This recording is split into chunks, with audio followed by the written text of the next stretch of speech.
तो हेलो बच्चों, स्वागत है आपका आपके अपने यूट्यूब चैनल शिवम कॉमर्स वाला पे।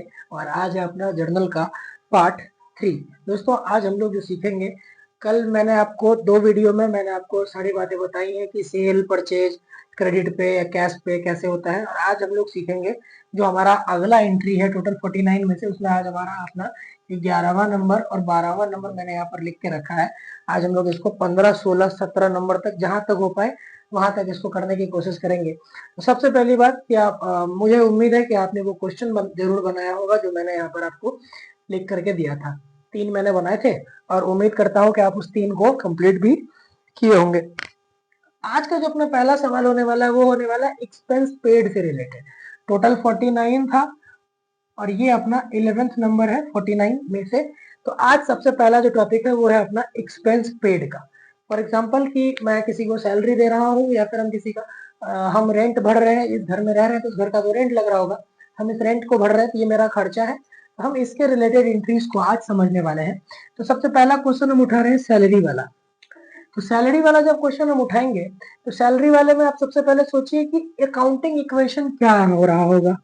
हम सैलरी दे रहे हैं तो मेरा कैश क्या होगा, माइनस हो जाएगा। तो मेरा कैपिटल भी माइनस होगा क्योंकि पूंजी में से ही जाएगा ये, तो मेरा कैपिटल भी माइनस होगा। ठीक है, यहां पर कैश क्या है, मेरा एसेट्स है। क्या है, एसेट्स है। तो एसेट्स भी तो मेरा डाउन हो रहा होगा। अब आप रूल याद कीजिए, जब एसेट्स घटता है तो हम क्या करते हैं और जब एसेट्स बढ़ता है तो हम क्या करते हैं। ठीक है, तो सर जी एसेट्स बढ़ता है तो घटता है तो हम क्या करते हैं, डेबिट करते हैं। तो डेबिट करते हैं तो किसको डेबिट करेंगे, तो सैलरी को। सैलरी दे रहे हैं ना, तो सैलरी अकाउंट डेबिट कितने से, 20,000 रुपए से। 2 मोड क्या है, कुछ नहीं लिखा है तो मोड कैश हो जाएगा। कितना, 20,000 रुपया बीइंग सैलरी पेड। उम्मीद करता हूं कि अब आपको जर्नल एंट्री समझ में आ रही होगी कि कैसे जर्नल एंट्री पास की जाती है, क्या अकाउंटिंग इक्वेशन होता है। मैंने क्या किया है कि मैंने अलग से आपको अकाउंटिंग इक्वेशन नहीं पढ़ाया, हम आपको इसी में अकाउंटिंग इक्वेशन लेकर के चल रहे हैं आपका। अब इसी में दूसरा क्वेश्चन है रेंट पेड का। ये भी मेरे लिए खर्चा है, 6,000 रुपए दिए हैं और किसके थ्रू दिए हैं, तो चेक के थ्रू दिए हैं। तो यहाँ पर आप एक बार अकाउंटिंग इक्वेशन सोच के देखो कि क्या माइनस हो रहा है और क्या प्लस हो रहा है। ठीक है, तो खर्चा है ना, तो नॉमिनल में क्या है, खर्चे को क्या करते थे, नॉमिनल में डेबिट कर देते थे। तो ठीक है, सीधा रूल लगा रहे हैं यहाँ पर हम लोग, रेंट अकाउंट डेबिट 6,000 रुपए से। और टू में यहाँ अपने पास क्या एक नया टर्म आया है, तो 2 में अपने पास एक नया टर्म आया है कि भैया यहाँ पे तो चेक से पेमेंट हो रहा है। तो चेक से पेमेंट हो रहा है तो इसको क्या करेंगे, कैश को कैश क्रेडिट करते हैं और यहाँ चेक है तो चेक को क्रेडिट कर देंगे 6,000 रुपए से। और नरेशन क्या हो जाएगा, बिंग रेंट पेड। ठीक है, यहां तक आपको कोई दिक्कत नहीं है। जिनको भी कोई दिक्कत आ रही है, समझ में नहीं आ रहा है, या फिर घर पे आप क्वेश्चन लगा रहे हो, क्वेश्चन नहीं लग रहा, तो आप कमेंट में अपना क्वेश्चन जरूर लिखिए। मैं उसको अगले वीडियो के अंदर कवर कर दूंगा और उसको आपको एक्सप्लेन भी करता हुआ चलूंगा। आगे अपना है इनकम रिसीव्ड। जब अपने पास पैसा आएगा, आएगा तो क्या होगा, जाएगा तो क्या होगा। ये खर्च का हो गया। अब ये इनकम की बारी, 12वां नंबर का अपना ये एंट्री होने वाला है। इसमें पहला क्वेश्चन है कि इंटरेस्ट रिसीव्ड 40,000 इंटरेस्ट आया अपने पास। तो सबसे पहले क्या देखेंगे, अकाउंटिंग इक्वेशन देखेंगे। तो कैश प्लस हो रहा है, पैसा आया ना जी, तो पैसा आया तो क्या हुआ, कैश बढ़ जाएगा।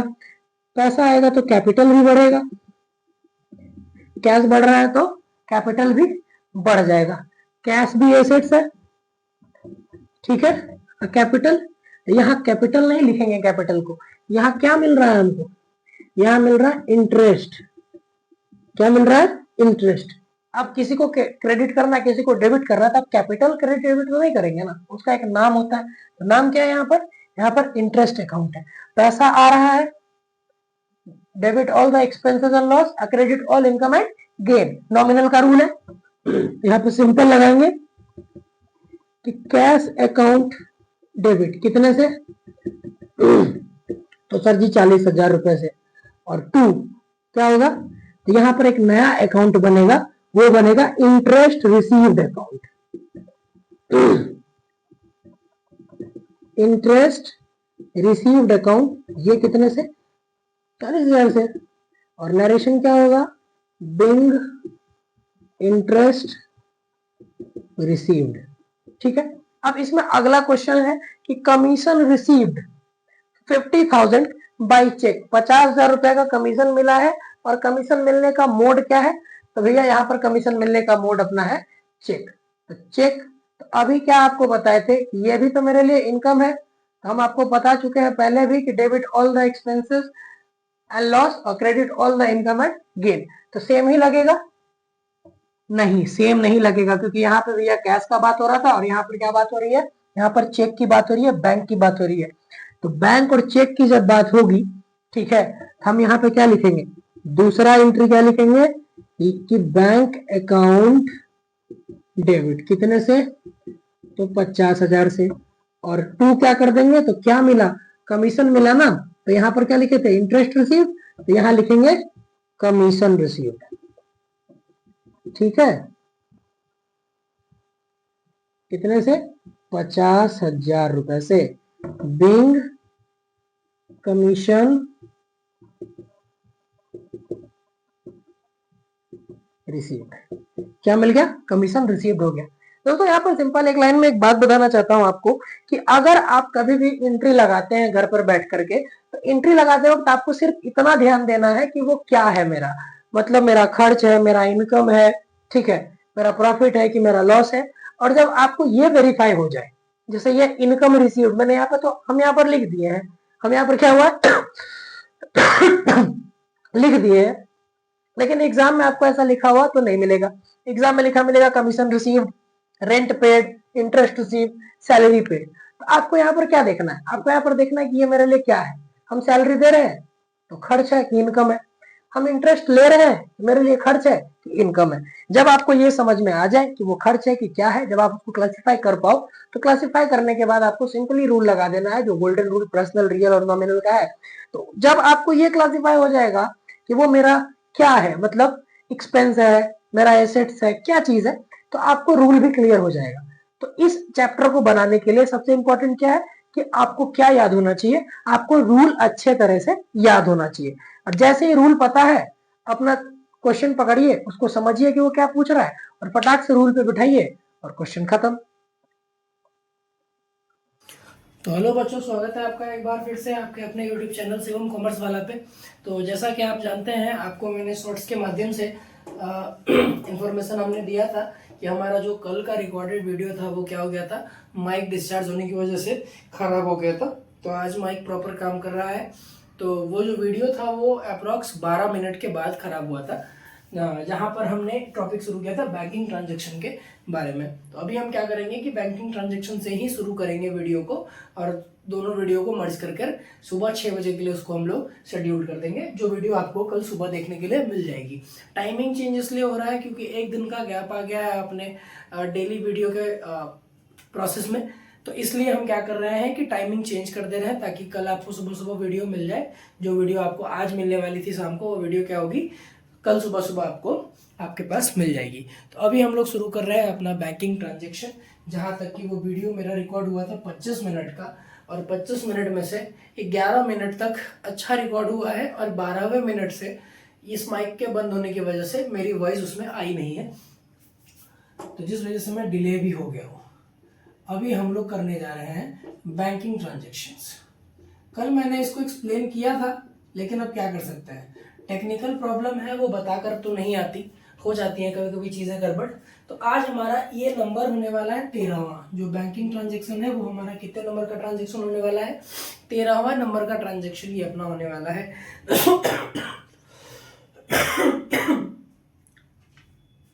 तो आज जो हम लोग बात करेंगे, देखिए कल मैंने आपसे बताया था बैंकिंग आप जानते हो क्या होता है, सिंपली कि आप पैसा जमा करते हो, पैसा निकालते हो, सारी चीजें वहां पर होती हैं। लेकिन एक हमारे खाते में और एक बिजनेसमैन के खाते में क्या अंतर होता है, बस वही बात को समझाने के लिए एक थोड़ा सा जो है हमको सेटअप बनाना पड़ेगा कि बिजनेस मैन जो होता है, जो बिजनेसमैन होते हैं, वो कैसा अकाउंट ओपन करते हैं, वो ओपन करते हैं करंट अकाउंट। और हम कैसा अकाउंट ओपन करते हैं, हम लोग करते हैं सेविंग्स अकाउंट। ठीक है, हमारा सेविंग अकाउंट होता है और बिजनेस वालों का कौन सा अकाउंट होता है, तो वो होता है भैया करंट अकाउंट होता है। ठीक है, अब अगर इसको 50,000 रुपया जमा करना है, इसके पास कैश है और जमा करना है, जैसे रामलाल एक बिजनेसमैन है और रामलाल को अगर अपने अकाउंट में पैसे जमा करने हैं तो रामलाल क्या सेविंग अकाउंट में करेगा? नहीं भैया, रामलाल कहाँ करेगा? करंट अकाउंट के अंदर करेगा। करंट अकाउंट क्या होता है ये डिटेल में हम लोग पढ़ेंगे, आगे और भी चैप्टर्स में इसका यूज होने वाला है। फिलहाल हम लोग अभी इतना देख लेते हैं। बैंकिंग से रिलेटेड कुछ 4-5 ट्रांजेक्शन है, जिसमें पहला ट्रांजेक्शन है कि कैश डिपॉजिटेड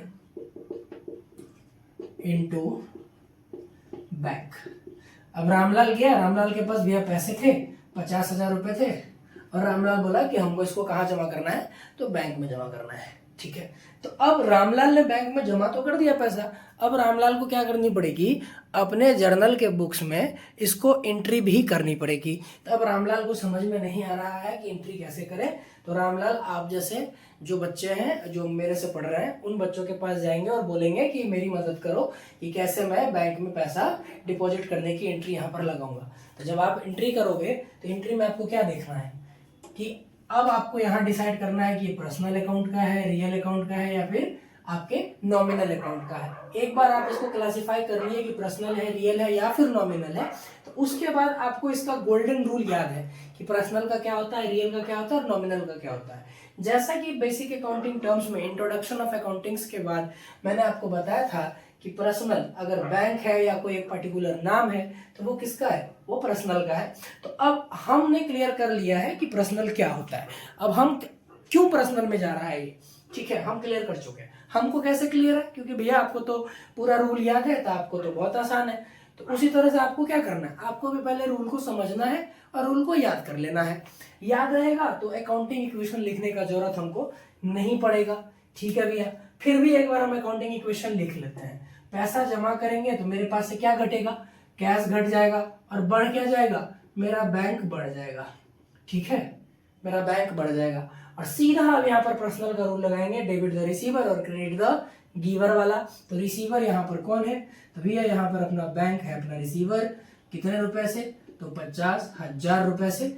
और क्या जमा कर रहे हैं? तो हम कर रहे हैं कैश जमा 50,000 रुपए। तो being cash deposited into bank. अब यहाँ पर एक चीज हम क्लियर करना चाहते हैं आपके साथ कि अभी जो है ना हम परफॉर्मा में एंट्री नहीं लगा रहे हैं। आप देख रहे होगे कि परफॉर्मा मैंने आपको हम बताए हैं आपको, लेकिन परफॉर्मा में हम क्या कर रहे हैं? हम परफॉर्मा के अंदर एंट्री नहीं लगा रहे हैं। तो आप जब भी इसको करेंगे तो आप कहाँ एंट्री लगाएंगे? आप प्रॉपर परफॉर्मा में ही एंट्री लगाएंगे, ताकि वहां पर आपको क्या हो, डाउट ना हो, किसी प्रकार का कोई दिक्कत ना हो। ठीक है, क्योंकि परफॉर्मा में ही आपको एग्जाम में इन क्वेश्चनों को लगाना है, ना कि ऐसे लगाना है। हम इसलिए कर रहे हैं क्योंकि परफॉर्मा बनाने में ज्यादा जगह जाता है, हमारा बोर्ड छोटा है, तो हम बस समझाने के पर्पज से कर रहे हैं। इसीलिए हम क्या कर रहे हैं, बिना परफॉर्मा का ही, बिना किसी हेडिंग के अंदर ही हम लोग कर दे रहे हैं, बस डेबिट और क्रेडिट आपको समझा दे रहे हैं। क्योंकि आपको परफॉर्मा पता है क्या होता है कि डेबिट एक साइड, क्रेडिट एक साइड, फिर बाद में उसका क्या करते हैं हम लोग, बैलेंस करते हैं उसको लेबल करने के लिए। ठीक है, दूसरा चीज, अब रामलाल पैसा जमा कर दिया। अब रामलाल बोला कि भैया अब कुछ पैसा निकालना भी है। ठीक है, तो कैश विथड्रॉन फ्रॉम बैंक और बोला कि 30,000 रुपया हमको भैया निकाल लेना है। अब निकाल तो दिया, तो निकालने का भी तो एंट्री होगा ना। तो क्योंकि बैंक है तो बैंक का मतलब कहाँ है? पर्सनल है। तो पर्सनल का रूल क्या था? डेबिट द रिसीवर और क्रेडिट द गिवर। अब यहाँ पर रिसीवर और गिवर क्या हो गया? तो भैया यहाँ पर रिसीवर और गिवर चेंज हो गया। यहाँ पर हम रिसीवर हो गए और बैंक मेरा गिवर हो गया। आपको तो पता ही है रिसीवर को डेबिट करना होता है, तो पैसा निकाल रहे हैं तो कैश अकाउंट को डेबिट करेंगे कितने से? तो भैया 30,000 रुपए से। और कौन क्रेडिट होगा? बैंक हो जाएगा। कितने रुपए से? तो 30,000 रुपए से। Being cash withdrawn. ठीक है, ये नरेशन हम लोग इसके लिए लिख देंगे। उम्मीद करते हैं आपको यहाँ तक समझ में आया होगा, और बाकी आप लोग एक बार इसका स्क्रीनशॉट ले लीजिए ताकि हम इसको आगे बढ़ा पाए। और साथ ही साथ हम ये भी उम्मीद कर रहे हैं कि आप एक प्रॉपर नोट्स जो है आप जरूर बना रहे होंगे, ताकि आपको एग्जाम के टाइम में रिवीजन करने में कोई समस्या ना आए।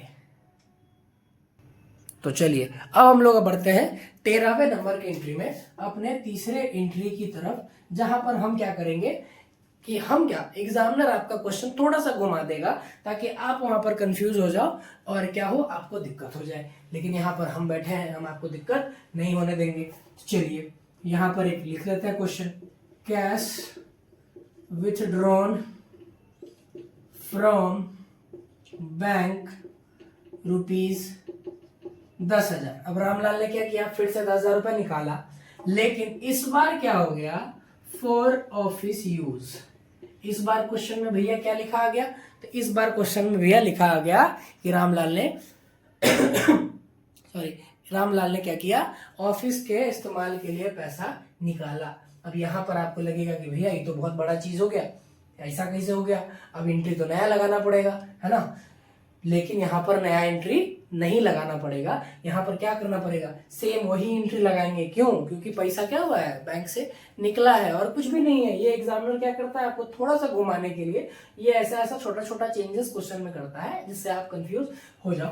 तो सिंपल सा है, डेबिट द रिसीवर, सिंपल 10,000 रुपए से, और क्रेडिट द गिवर, बैंक को 10,000 रुपए से।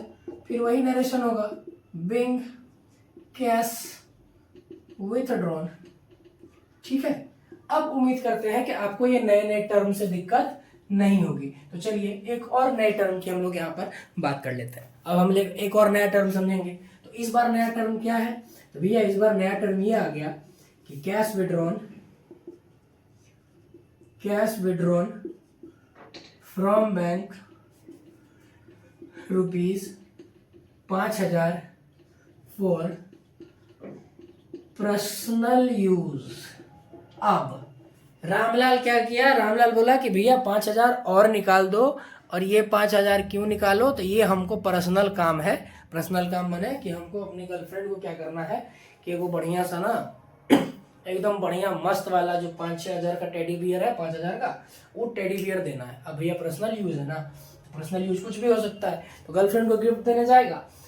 तो आप बोलोगे कि भैया एंट्री तो वही लगा देंगे क्योंकि ये तो सिर्फ कंफ्यूज करने के लिए है, तो आप ये लगा दोगे। तो ये लगा दोगे तो क्या हो जाएगा आपका, वो हो जाएगा गलत। आप बोलोगे भैया अभी आप बोले कि कंफ्यूज करने के लिए देता है ऑफिस यूज और पर्सनल यूज, तो फिर अभी कह रहे हैं कि गलत भी हो जाएगा। हाँ, तो गलत हो जाएगा। कैसे हो जाएगा, जब भी आपको पर्सनल यूज दिखे, तो वहां पर विड्रॉन शब्द, कैश शब्द ये इस्तेमाल हमको नहीं करना है। वहां पर सीधा दिमाग में आना चाहिए क्या, वहां पर आना चाहिए ड्राइंग माने वो नहीं जो बचपन में एगो पेंसिल और एगो पेपर लेके घस देते थे, किसी का मुंह कान बना दिए और बोले ये मेरा क्या है, ड्राइंग। ये वो ड्राइंग नहीं है, ये पैसा निकालने वाला ड्राइंग है।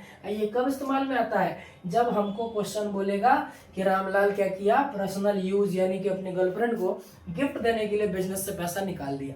ठीक है, अब ड्राइंग का मतलब भी समझिए। जब ड्राइंग होता है तो हमारा कैपिटल घटता है, जब ड्राइंग होगा तो हमारा कैपिटल घटेगा। क्या हो जाएगा, हमारा कैपिटल घटेगा। घटने के बावजूद भी है किसका एंट्री, पर्सनल का एंट्री। तो एंट्री पर्सनल का है तो क्या करना है, डेबिट द रिसीवर और क्रेडिट द गिवर। ठीक है, हम क्या बोले, जहां पर्सनल यूज है वहां ना कैश यूज करना है ना कुछ यूज करना है, वहां क्या यूज करना है, एक नया अकाउंट यूज करना है जिसका नाम है ड्रॉइंग अकाउंट डेबिट। कितने से, तो भैया 5,000 का टेडी बियर दे रहा था, 5,000 रुपए से 5,000 रुपए निकाल देंगे। और 2 कौन है गिवर, तो बैंक है, तो बैंक कितना दे रहा है, 5,000 रुपए दे रहा है। और वही narration, being cash withdrawn from कहाँ से, बैंक से लिया। ठीक है, यहाँ पर ये बात भी आपको स्पष्ट हो गई है। तो आपको ये समझना होगा कि जब नॉर्मली ऑफिस यूज लिख दे तो वहां पर आपको सेम विड्रॉ की एंट्री लगानी है। लेकिन अगर कहीं पर लिखा आ गया गलती से अगर कहीं लिखा आ गया कि पर्सनल यूज, तो पर्सनल वाले मामले में क्या करेंगे, हम लोग ड्राइंग शब्द का इस्तेमाल करेंगे, ना कि किसी और चीज का। जैसे वहां पर हम कैश का किए हैं, यहाँ पर क्या किए, ड्राइंग का। तो ड्राइंग का क्यों इस्तेमाल किए, क्योंकि भैया यहाँ पर रामलाल पर्सनल इस्तेमाल के लिए पैसा निकाल रहा था। ठीक है, यहाँ तक कोई दिक्कत नहीं होनी चाहिए आपको। आप एक बार घर पे जब किताब खोल करके जब आप एंट्री लगाना शुरू करेंगे तो आपका जो समस्या है वो क्या हो जाएगा, सॉल्व होते चला जाएगा। बाकी अगर आपको कुछ भी नहीं समझ में आता है तो वो आप क्या करेंगे, उसके लिए आपको करना है कमेंट। ठीक है, आप लोग कमेंट नहीं करते हो, तो कमेंट नहीं करोगे तो अब हमको पता नहीं ना चलेगा कि हम कैसा पढ़ा रहे हैं। हम तो अपने आप को बेस्ट टीचर मान लेंगे कि हमारा से बेहतर तो कोनो है ही नहीं है दुनिया में, है ना। तो थोड़ा सा कमेंट वमेंट करिए, मेरा गलती निकालिए, ताकि हमारा भी जो है लगे कि हमको कुछ सुधार करना है। ठीक है, चलिए एक बार आप इसको देख लीजिए, बाकी हम इसका स्लाइड चेंज करेंगे। तो चलिए अब हम लोग आ रहे हैं अपने 14वें नंबर के एंट्री पर। 49 में से अपना कितना नंबर का ये एंट्री होने वाला है, ये होने वाला 14 नंबर के वाला 14 नंबर, और ये होने वाला अपना 15 नंबर। अब एक साथ क्यों लिख दिए, तो एक साथ लिखने का है कि यहाँ पर कुछ ऐसा समझाना है जो एक साथ ही हम लिखेंगे, तभी आपको क्लियर समझ में आने वाला है। जैसे हम यहाँ लिख रहे हैं ना कि पेड रुपीज 7800। अच्छा, अभी क्या हो रहा है कि हम वीडियो बना रहे हैं और बाहर कुछ आवाजें आ रही हैं, मतलब कहीं पे गाना बज रहा है, तो थोड़ा बहुत अगर आवाज आ रहा होगा तो थोड़ा उसको इग्नोर करिएगा। हम अपने तरफ से कोशिश कर रहे हैं लगातार बोलने की कि मेरा आवाज ही आ पाए, लेकिन कहीं पे डीजे टाइप कुछ बज रहा है तो हम उसका तो कुछ नहीं कर सकते, और उतना अच्छा माइक तो अपना है नहीं जो सारा आवाज को क्या करेगा, कैंसिल कर देगा। ठीक है, तो अभी हम लोग इसको डिस्कस कर रहे हैं। तो 7800 रुपया पे किया है, ठीक है, और किसको किया, तो to Sahil against his dues of ₹8000। ठीक है, यहां तक ठीक है। यहां पर आप देख सकते हैं कि पेड 7800 रुपया साहिल को किया है, किसके लिए, तो 8000 का ड्यूज था और उसको क्या किया, 7800 रुपया दे दिया। ठीक है, दूसरा क्वेश्चन भी यहीं पर लिख लेते हैं। दूसरा क्वेश्चन है कि पेड रुपीज कितना, 7800, ठीक है, टू साहिल, साहिल को 7800 रुपया दिए हैं, ऊपर भी यही लिखा है, यहाँ भी यही लिख रहे हैं, लेकिन यहाँ पर एक नया टर्म यूज कर रहे हैं कि इन फुल सेटलमेंट। यहाँ पर एक नया वर्ड क्या यूज कर लिए कि साहिल को 7800 रुपया दिए हैं, और कैसे दिए हैं, फुल सेटलमेंट में दिए हैं, मतलब इसके बाद साहिल को और भी पैसा हमको नहीं देना है। ठीक है, इसके बाद साहिल को और भी पैसा हमको नहीं देना है, फुल सेटलमेंट हम करके दे रहे हैं कि साहिल तुम्हारा पैसा जो है मेरे पास वो अब नहीं है, इतना पैसा तुमको हम दे रहे हैं। Of his dues of rupees कितना, 8000 रुपए का ड्यूज है, और हम क्या किए हैं, उसके बदले में 7800 रुपए देके फुल सेटलमेंट कर दिए हैं। अब यहाँ पर एक चीज समझिए कि अगर हम किसी को पैसा दे रहे हैं, ठीक है, तो अगर हम किसी को पैसा दे रहे हैं तो मेरे लिए क्या है, समझना है, क्या समझना है कि अगर हम किसी को पैसा दे रहे हैं तो वो मेरे लिए क्या है, तो भैया मेरे लिए एक्सपेंस है। रामलाल पैसा दिया, रामलाल के लिए क्या है, रामलाल के लिए एक्सपेंस है, और साहिल के लिए क्या है, इनकम है। हमको अपना सोचना है ना, तो मेरे लिए एक्सपेंस है। एक्सपेंस किसका है हिस्सा, तो भैया एक्सपेंस तो नॉमिनल का होता है, और नॉमिनल में क्या रूल बताए थे कि debit all the expenses and loss, credit all income and gain. बस अकाउंटिंग इक्वेशन लिखने का जरूरत है, अगर किसी को लगता है तो आप जरूर कमेंट में बताइएगा कि हाँ भैया हर क्वेश्चन में आप क्या लिखिए, अकाउंटिंग इक्वेशन लिखिए। अभी हम क्या कर रहे हैं, बिना अकाउंटिंग इक्वेशन लिखे नॉमिनल के रूल पे इसको खड़ा कर दे रहे हैं, खड़ा कर दे रहे हैं। तो खर्च है तो साहिल को दे रहे हैं, साहिल को डेबिट कर देते हैं कितने से, 7800 रुपये से। यहाँ 7800 ही दिए है ना, तो 7800 करेंगे, और टू तो कैश दे रहे हैं, तो कैश 7800 रुपये से। तो नरेशन क्या होगा, बिंग ड्यूज पेड। यहाँ एक बात क्लियर हो गई, लेकिन दूसरा एंट्री में क्या कह रहा है कि भैया यहाँ तो फुल सेटलमेंट की बात कर रहा है, जब इसके बाद हमको पैसा देना ही नहीं है। तो देखो साहिल क्या किया कि दिमाग लगाया कि रामलाल जो है, रामलाल कैसा आदमी है, रामलाल बड़ा ही बेकार आदमी है, एक बार पैसा ले लेता है तो रामलाल पैसा देने का नाम ही नहीं लेता। आप भी ऐसा करते होगे कि अपने दोस्त से उधारी ले लिए, अब दोस्त डेली फोन कर रहा है कि भाई दे दो, गर्लफ्रेंड को कॉफी पिलाने ले जाना है, और तुम कह रहे हो कि भैया हमारे पास तो पैसे नहीं है, ले लेना बाद में, अभी गर्लफ्रेंड को कॉफी तुम अपने हिसाब से पिलाओ। अब यहाँ पर साहिल दिमाग लगा दिया, आपका दोस्त क्या करेगा, दिमाग लगा देगा। दोस्त बोला कि ठीक है 8000 के बदले इतना दे दो, तुम्हारा ड्यूज क्लियर हो जाएगा। तो जब हमको 200 रुपए छोड़ दिया तो 200 रुपए क्या मिला हमको, नया चीज क्या आ रहा है, तो हमको 200 रुपए का डिस्काउंट मिला। क्या मिला, 200 रुपए का डिस्काउंट। तो पहले तो मेरा खर्च है, तो खर्च है तो खर्च को खर्च की तरह ही लिखेंगे। तो खर्च में साहिल को क्या करना पड़ेगा, तो भैया साहिल को कर दीजिए डेबिट। तो कितने रुपए से? टोटल अमाउंट से, फुल सेटलमेंट कर रहे हैं ना, इसीलिए यहाँ कितना अमाउंट, टोटल अमाउंट 8,000। ठीक है, अब क्रेडिट करना है। तो क्रेडिट में क्या है, हम कैश दे रहे हैं। कितना कैश दिए हैं भैया? 7800 रुपया दिए थे। अब हमको क्या मिला? तो हमको मिला क्या, हमको मिला डिस्काउंट। मेरा फायदा हो गया यहाँ पे। तो यहाँ पर एक नया टर्म आएगा, डिस्काउंट रिसीव्ड। कितने का? 200 रुपए का। और यहाँ पर अपना वही नरेशन लिख देंगे, being amount paid against of his dues. ठीक है, तो यहाँ तक आपको क्लियर समझ में बात आ रही होगी। आप एक बार इसको ध्यान से देखिए, स्क्रीनशॉट लीजिए, ताकि हम क्या करें, फिर से हम आगे बढ़ सके। अभी अपनी और एंट्री बाकी है। तो चलिए दोस्तों, आगे हम लोग देखते हैं कि आगे मेरा क्या एंट्री है। ठीक है, एक बार स्क्रीनशॉट ले लीजिए। तो चलिए, अब उसी के जैसा 2 एंट्री और है अपने पास। एक है 16 नंबर और एक है क्या अपना 17 नंबर। तो 16 नंबर में क्या करेंगे कि रिसीव्ड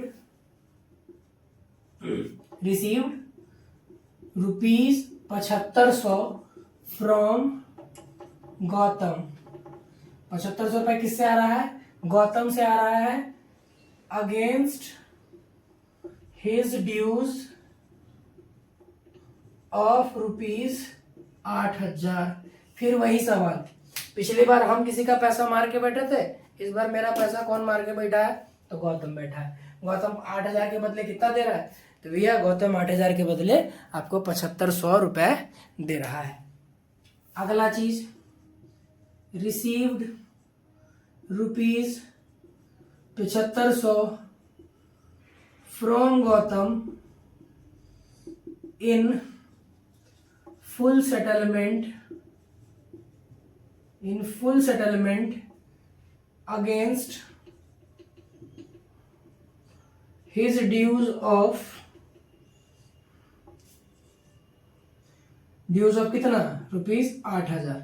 हम गौतम को बोले कि ठीक है गौतम, इसी 7500 रुपए में क्या कर लेते हैं हम लोग, अपने ड्यूज का फुल सेटलमेंट कर लेते हैं। अब यहाँ पर क्या है मेरा, है तो ये भी नॉमिनल का है, क्योंकि मेरे लिए क्या है, रिसीव्ड, मेरे पास पैसा आया है, मेरा इनकम है, तो नॉमिनल का ही है। तो इनकम को क्या करते हैं, इनकम को करते हैं भैया क्रेडिट करते हैं। तो कैश अकाउंट को करेंगे डेबिट टू कितना, तो 7500 रुपए आया। और यहाँ पर क्या करेंगे, गौतम को कर देंगे क्रेडिट, क्योंकि गौतम हमको पैसा दे रहा था। तो बिंग अमाउंट रिसीव्ड, एक चीज यहां पर हो गया। ठीक है, लेकिन अब अगला क्वेश्चन क्या कह रहा है कि गौतम फुल सेटलमेंट किया है अपने पैसों का, और कितने में किया है? तो भैया वो तो बोला कि 7500 रुपए में ही उसको क्या करना है, फुल सेटलमेंट करना है। तो यहाँ क्या हुआ है, यहाँ हम डिस्काउंट किसी को दे रहे हैं। तो जब डिस्काउंट ले रहे थे तो डिस्काउंट रिसीव्ड, जब डिस्काउंट ले रहे थे तो डिस्काउंट रिसीव्ड, अब दे रहे हैं तो उसका उल्टा क्या, डिस्काउंट अलाउड। ठीक है, तो चलिए, नॉमिनल का है तो इनकम है ना, तो कर लीजिए डेबिट। कितना से डेबिट करेंगे, पूरा पैसा से नहीं, जितना आया उतने पैसा से, 7500 फुल सेटलमेंट कर रहे हैं फिर भी। ठीक है, अब क्या दिए हैं हम डिस्काउंट दिए हैं। ठीक है, तो डिस्काउंट जब किसी को देंगे तो मेरे लिए क्या है, मेरे लिए लॉस है, तो लॉस को भी क्या करना है, डिस्काउंट अलाउड। लॉस को भी क्या करना है, हमको लॉस को भी डेबिट ही करना है। कितने से, तो भैया 500 रुपए का लॉस हो गया हमको। और टू कौन, किसके लिए लॉस हुआ, तो गौतम के लिए हुआ। टोटल अमाउंट यहां मेंशन करेंगे जब हमको डिस्काउंट देना होगा। तो बिंग अमाउंट रिसीव्ड। ठीक है, अभी भी क्या है ना, ये अपना आज का लास्ट एंट्री होने वाला है। और अभी भी हम जो है बहुत ही डरते डरते जो है आज का वीडियो रिकॉर्ड किए हैं, क्योंकि जैसा हमको फील हो रहा है कि आज भी मेरा माइक जो है बंद हो गया है। आप जैसा यहाँ पर देख सकते होंगे, मेरा माइक जो है आज भी बंद हो चुका है। लगता है इसमें कुछ गड़बड़ी हो गई है, खराब हो गया होगा। तो यहीं पे कहावत बैठता है कि गरीबी में आटा गीला, पैसा वैसा है नहीं और ये भी खराब हो रहा है लगता है। तो चलिए, आज के लिए फिलहाल इतना ही। चैनल पे बने रहिए, पढ़ते रहिए, सीखते रहिए, लाल वाले बटन को दबाइए, देखते हैं क्या होता है आगे। मिलते हैं इसके नेक्स्ट वीडियो में, जहां पर आपको और भी बेहतरीन तरीके से एक्सप्लेन किया जाएगा। तब तक के लिए जय हिंद।